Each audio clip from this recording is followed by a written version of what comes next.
Welcome to the Mindfulness Meditation Podcast presented by the Rubin Museum of Art. We are a museum in Chelsea, New York City that connects visitors to the art and ideas of the Himalayas and serves as a space for reflection and personal transformation. I'm your host, Dawn Eshelman.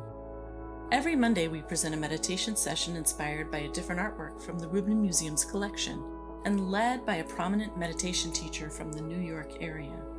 This podcast is a recording of our weekly practice, currently held virtually. In the description for each episode, you will find information about the theme for that week's session, including an image of the related artwork. Our Mindfulness Meditation Podcast is presented in partnership with Sharon Salzberg and teachers from the New York Insight Meditation Center, the Interdependence Project, and Parabola Magazine. And now, please enjoy your practice. Hello, everyone. Welcome to the Rubin Museum of Art's weekly mindfulness meditation practice. So great to be here with you on this kind of cold and dreary February day here in New York City. It's kind of cloudy and overcast and a little drizzly, and there's kind of old ice and snow everywhere. But never fear. We are about to warm ourselves around this theme of the month, which is love. And we're not talking about a Hallmark kind of love. We're talking about real love. And that comes in so many forms. And that includes self-love as well. And we have our wonderful teacher, Sharon Salzberg, here to talk with us about that and how we can really incorporate that into our practice. And I'll bring her on here in just a couple of minutes. But for those of you who are new to us, welcome. We, the Rubin Museum of Art, are a museum of Himalayan art and ideas in New York City. And we're so glad to have you all join us for this weekly program where we combine art and meditation online. Love to hear from you in the chat. Let us know where you're coming in from. Let us know how you're doing. And in a moment, inspired by this work from our collection, we will look at the artwork together, hear a brief talk from our teacher, and then we'll have a short sit, 15 to 20 minutes, for a meditation guided by Sharon Salzberg. And now, let's take a look together at this beautiful artwork with our theme in mind, love. We're looking at Tara, protecting from the 8 great fears. This is from the Kham province, eastern Tibet, 19th century, pigments on cloth. And Tara, I'll just talk specifically about Tara, the main central figure here. Tara is one of the most popular female deities in Tibetan culture. She's particularly associated with protecting us from the 8 great fears. So here they are depicted all around her in this narrative type painting with all of these different vignettes. And we will go into some of these later, but these include things like fire, false imprisonment, snakes and lions. And while these dangers might center on the worries of secular life of a particular time period, they do have symbolic meaning as well, so we'll learn a little bit about that. But Tara is just known as this loving, all-loving mother figure who gives a kind of generosity with her love, and you can really see that by her posture here. She's seated on this beautiful lotus throne in a kind of cross-legged style, but with her right leg jutting out a little bit. And what that indicates is that she's ready to jump out and help you at any given moment. So let's bring on our teacher, Sharon Salzberg, today, who has really quite a number of things to tell us about love. She wrote a book on the subject, Real Love, and it'll be really, really beautiful to hear her connect this concept to our practice. Sharon Salzberg is the co-founder of the Insight Meditation Society in Barre, Massachusetts, and she guides meditation retreats worldwide and has for many years So well-renowned teacher and just so beloved, especially in our community here. Sharon's latest book is Real Change, Mindfulness to Heal Ourselves and the World, and the recent Real Love, The Art of Mindful Connection. And in that book, she says, if we truly loved ourselves, we'd never harm another. That is a true revolutionary, celebratory mode of self-care. You can find out all about her books and teachings and activities at SharonSalzberg.com. Sharon, welcome. Thank you so much for being here. Thank you so much. It's a delight to be here with you all. I'm in Barre, Massachusetts. It's raining here as well and cold. And it's nice to be warmed at this side of Tara. So I, of course, love this topic. And I was happy amongst the various pieces of art that the Rubin Museum sent me to choose amongst to see Tara as the antidote to fear. Tara is the energy source we call upon when we're afraid. And that reminded me of the legends surrounding the Buddha's first teaching of loving kindness meditation as a methodology.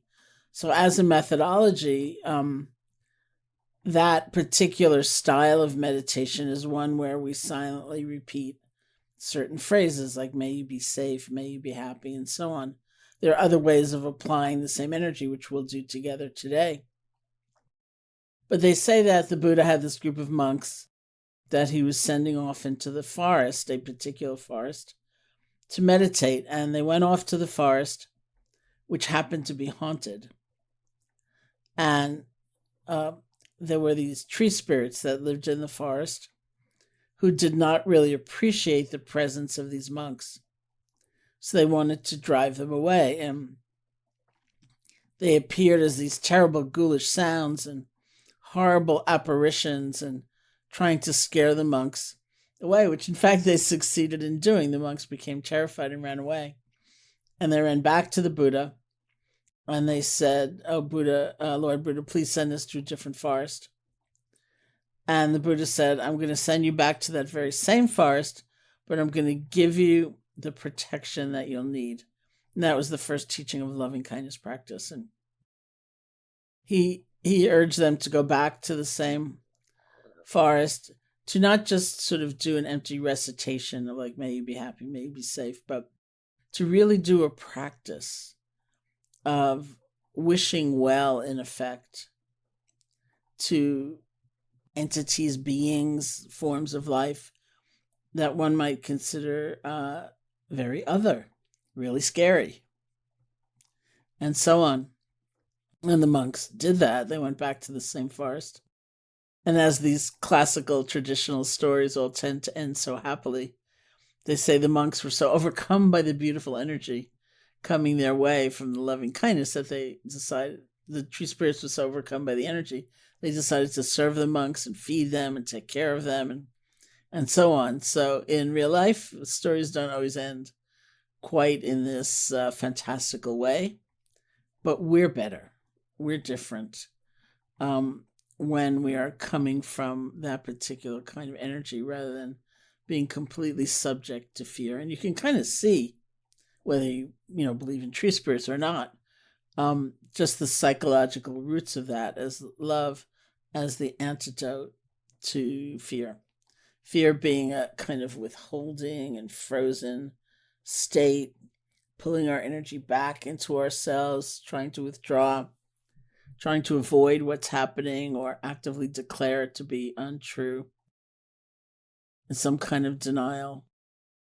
And love is considered spacious, open, interested. Not necessarily like the gooey sort of romantic love. Here we are, Valentine's Day season, which is, I think, a real narrowing and a limitation on the idea of love. Love can be, as I'm using the word, as we tend to use the word in the Buddhist psychology, it's not even necessarily emotional. It could be inclusion. Those times we have real strong impression about somebody else and conclusion about somebody else, maybe not even from our own experience of them, but from something we've been told, or some prejudice we hold, some kind of bias we hold, and then we realize that's getting in the way of our actually listening or taking in this person. So we relinquish it and we really listen. That kind of openness, that ability to ascertain for oneself how we feel about this person. That's a kind of love. Or the state where we have been ignoring somebody. We look through them, we discount them. They play some role in our lives. People we these days call essential workers. Checkout person in the supermarket, or anybody that we might see on a regular basis, that we actually might count on a regular basis, but we don't tend to actually notice very much. We just have that habit of indifference. So what happens when we really look at somebody rather than through them? That's the state of love. It's not gooey, and it's not even necessarily emotional, but it's genuine connection, and that's really how I'm defining the sense of love. It's a state of genuine connection. It doesn't mean you like somebody. It doesn't mean you're going to spend any time with them. You're not putting yourself in a situation where you're bound to spend a lot of time with somebody or any time with somebody, or adopt their point of view, or stop fighting against their point of view. It's not that, but it's like a bone deep sense that our lives have something to do with one another, that we, to continue a theme, do live in an interdependent universe, and that our lives are connected, that the sense of self and other and us and them, while useful as a construct, is just a construct. And ultimately, there's a kind of we that is the reality of our existence. The closer we come to reality, always, the happier we are. So when we say loving kindness for all beings as an antidote to fear, that's an invitation to experiment. And when people often say to me, why should I try to have loving kindness toward this person who politically doesn't think I should have any rights, or I should exist even, that's full of hatred themselves? And I say it makes no sense if you define love as agreeing with, or being passive around, or enjoying, or wishing somebody to triumph. It starts to make sense if you just contemplate the Buddha taught this as the antidote to fear. What might that mean to take out some of the fear in certain relationships, either because we've blocked off knowledge of somebody, or we've had maybe a truly terrible experience, or anticipated a really terrible experience. Like, what's it like to be strong and to be clear and to have boundaries, and yet to have this profound sense of connection? Because it's actually the truth of things. And it does, just as Dawn said, it starts with how we relate to oneself. And this is very much a part of what we experience in, say, mindfulness practice, where to deepen loving kindness for oneself, or love for oneself, doesn't mean that we're ignoring real problems, or that we're trying to pretend we are perfect, or it doesn't mean we're insisting that we not feel fear, anger, regret, any of those things that can be painful to feel. It doesn't mean that at all, but that it's almost like the holding environment we are working on creating is one of being able to be present, having that kind of spaciousness, that openness, that caring, and that interest. Even just interest, if we substituted some of the major judgments we have about ourselves and what we feel and what we think, and just thought, well, that's kind of interesting, isn't it? And looked at it in that way, watching things unfold, it would be different. So love here too means connection, And it's a kind of caring connection. As we sit together as the fundamental example, as we rest our attention on, say, the feeling of the breath as the primary object or the home base, how do you speak to yourself when you realize you're a million miles away? When you realize you've just taken a little trip to India, or you are 10 years from now, or whatever it might be. There's a moment where we confront the fact that our mind has wandered, where our attention has drifted from what we have set out to look at. So, how do we speak to ourselves? And to the degree that that voice is harsh and punitive, sometimes we just say it again, like, or we say the corrective, not in a nasty way, but just like, chance to begin again. Oh boy, or oh wow, I can start over, or oh, look at that, I caught that before it escalated, something like that, and with kind of a recognition that attention wanders. This is just conditioning. It's not personal. It's not just you. We realize we're practicing letting go. We're practicing beginning again, and that's the right thing. And then for all the many feelings and thoughts and sensations that arise, this is not something we really have control over, and yet we blame ourselves as though we did. So what's it like when we recognize, oh yeah, this is what's happening right now? There's sorrow, there's sleepiness, or maybe there's joy, but I can't seem to hold on to it.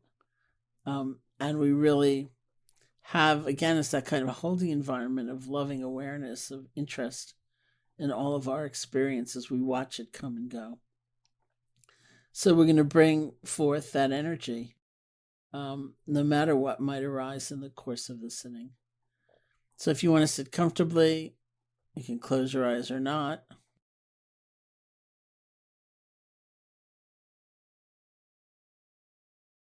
You can start by listening to sound. I don't know if you can hear my rainfall, but I'll share it with you if you do.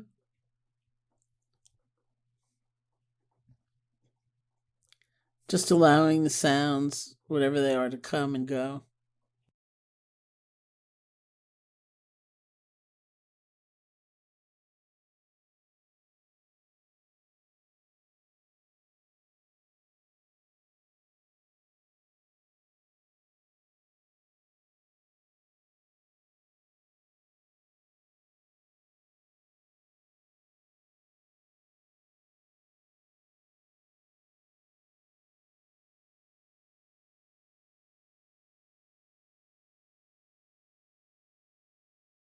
And bring your attention to the feeling of your body sitting, whatever sensations you discover.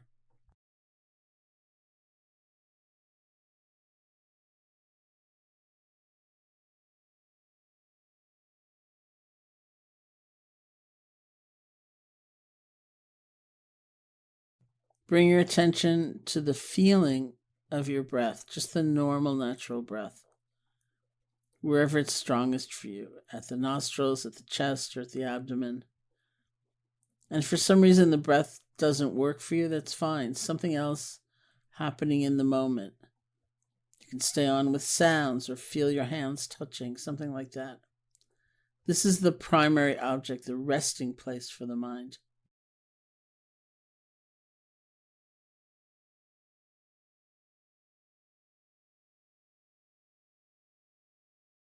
Remember, if you're with the breath, it's just the normal, natural breath. The operative word in any case is rest.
And as images or sounds or sensations or emotions should arise, they're not very strong. If you can stay connected to the feeling of the breath, just let them flow on by. You're breathing. It's just one breath. But if something is strong, it really pulls you away. And especially if you get lost in thought, spun out in a fantasy, or you fall asleep, don't worry about it. See if you can remember that gentleness, that caring, that presence. As you realize you've been gone, gently let go and begin again.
No matter how many times you might have to let go and begin again, it's fine. And again, if you hear that harsh voice, like you're the worst meditator that ever lived, you're distracted again, whatever, you can recognize that, be kind about that, but don't let it govern you. You realize that you've kind of fallen sway to that. See if you can let go and just bring your attention back to the feeling of the breath. If you want, whatever you might say to yourself in that transition, it's okay. We're starting over. What's happening right now? Something like that.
And when you feel ready, you can open your eyes or lift your gaze, and we'll end the meditation.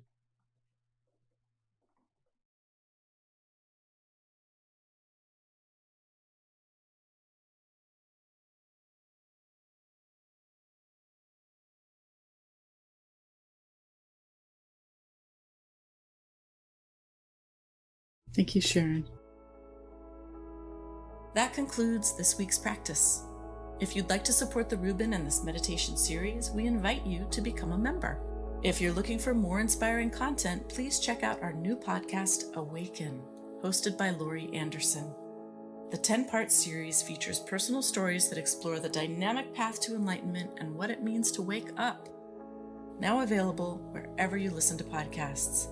Thank you for listening, and thank you for practicing with us.